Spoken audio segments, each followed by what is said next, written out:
ভাইরে, সামনে নির্বাচন, পুরো দেশ এখন মাতামাতি করছে বিএনপি থেকে কে মনোনয়ন পেল, এনসিপি থেকে কারা নির্বাচনে অংশ নিল, এইসব নিয়ে। এইসবের ভিড়ে মানুষ ভুলে গেছে দেশে যে আওয়ামী লীগ বলে একটা রাজনৈতিক দল ছিল। কিন্তু মানুষের মনে রাখা উচিত ছিল, রাজা যেখানেই যায় সেখানেই রাজা হয়ে যায়। আওয়ামী লীগ বাংলাদেশে নির্বাচনে অংশগ্রহণ না করতে পারলেও ইন্ডিয়াতে বিজেপির হয়ে নির্বাচনে অংশ নিচ্ছে। ইয়ারকি টিভির সিনিয়র সাংবাদিক আবুল বিন কাসিমের তথ্য মতে দিল্লি 3 হতে মনোনয়ন পেয়েছেন মানবতার আম্মু জাতীয় আপা জননেত্রী শেখ হাসিনা। মনোনয়ন পত্র হাতে পাবার পর শেখ হাসিনা আবেগে কেঁদে দিয়ে বললেন, স্বজন হারানোর বেদনা আমি খুব ভালো করেই জানি। এই খুশি সংবাদ শুনে পুরো দিল্লি জুড়ে মিষ্টি বিতরণ উৎসব চলছে। শেখ হাসিনা বজ্র কণ্ঠে বলেন, আমি নির্বাচিত হলে দিল্লিতে কোনো গরিব মানুষ থাকবে না, কারণ এত পরিমাণ দুর্নীতি করব যে গরিবরা না খেতে পেরে এমনিতেই শেষ হয়ে যাবে। কলকাতা 5 থেকে মনোনয়ন পেয়েছেন আমার প্রিয় নেতা, প্রিয় অভিভাবক, বিশ্ব প্রেমিক পুরুষ, হাজারো রমণীর রাতের খাবার কাওয়া কাদের ওরফে ওবায়দুল কাদের। মনোনয়ন পত্র হাতে পাবার পর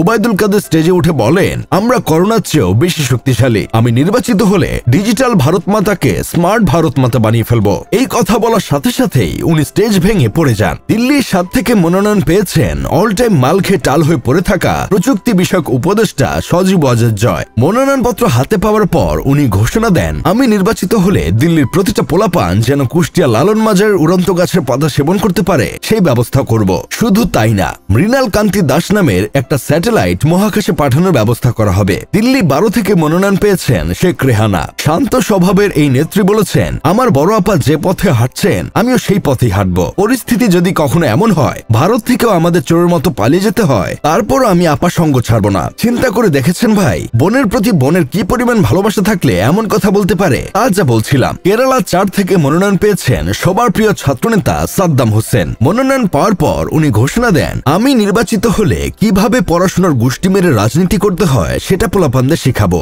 শুধু তাই না, মাথায় লাল হেলমেট পরে কিভাবে কংগ্রেসের পোলাপানদের রাস্তায় কুত্তামার দিতে হয় সেটারও বিশেষ প্রশিক্ষণ দিব। বেঙ্গালুরু 2 থেকে মনোনয়ন পেয়েছেন হার্পিক মজুমদার ওরফে নিঝুম মজুমদার। উনি ফেসবুক লাইভে এসে ঘোষণা দেন, আমি নির্বাচিত হলে ভারত মাতার প্রতিটা মানুষকে হার্পিক ব্যবহার করা শেখাবো। তাছাড়া হার্পিকের উপর বিশেষ ছাড়ের ব্যবস্থা করব, আর বেঙ্গালুরুর প্রতিটা টয়লেটে যেন আমার ছবি থাকে সেটার নিয়মও চালু করব। পাঞ্জাব 11 থেকে মনোনয়ন পেয়েছেন রুমিন ফারহানের আপন মায়ের পেটের খালাতো ভাই বোরকা শামীম ওরফে শামীম ওসমান। মনোনয়ন পত্র হাতে পাবার পর উনি ঘোষণা দেন, আসো খেলবো, খেলা হবে। আমি নির্বাচিত হলে ভারত মাতার প্রতিটা জনগণকে খেলা শিখাবো। সেটা মাঠের খেলাও হতে পারে, আবার খাটের খেলাও হতে পারে। তাছাড়া আরো শিখাবো খেলায় পড়লে কিভাবে বোরকা পরে রাতের অন্ধকারে এক দেশ থেকে আরেক দেশে পালিয়ে যেতে হয়। কলকাতা 420 থেকে মনোনয়ন পেয়েছেন নায়ক ফেরদৌস। মনোনয়ন পাওয়ার পর ফেরদৌস ঋতুপর্ণাকে সাথে নিয়ে ঘোষণা দেন, আমি নির্বাচিত হলে সরকারি অনুদানে প্রতি মাসে 4টা করে সিনেমা বানাবো এবং প্রতিটা সিনেমা যেন অস্কার জেতে সেটার ব্যবস্থা করব। এইসব দেখে আমার বন্ধু কেরামত বলতেছে, সবই ঠিক ছিল, শুধু শেখ হাসিনাকে দিল্লি থেকে মনোনয়ন না দিয়ে যদি গোয়া থেকে মনোনয়ন দিত খুব ভালো হতো। তাহলে ভারত মাতার জনগণ বলতে পারতো, শেখ হাসিনা আমাদের গোয়া দিছে। যাই হোক, শেষমেশ আমি গোলাম হোসেন একটা কাজের কথা কই। যারা ভেবেছিলেন আওয়ামী লীগ হারিয়ে গেছে তাদের বলতে চাই, আওয়ামী লীগ হারায়নি, আওয়ামী লীগ ভারত দখলে ব্যস্ত আছে।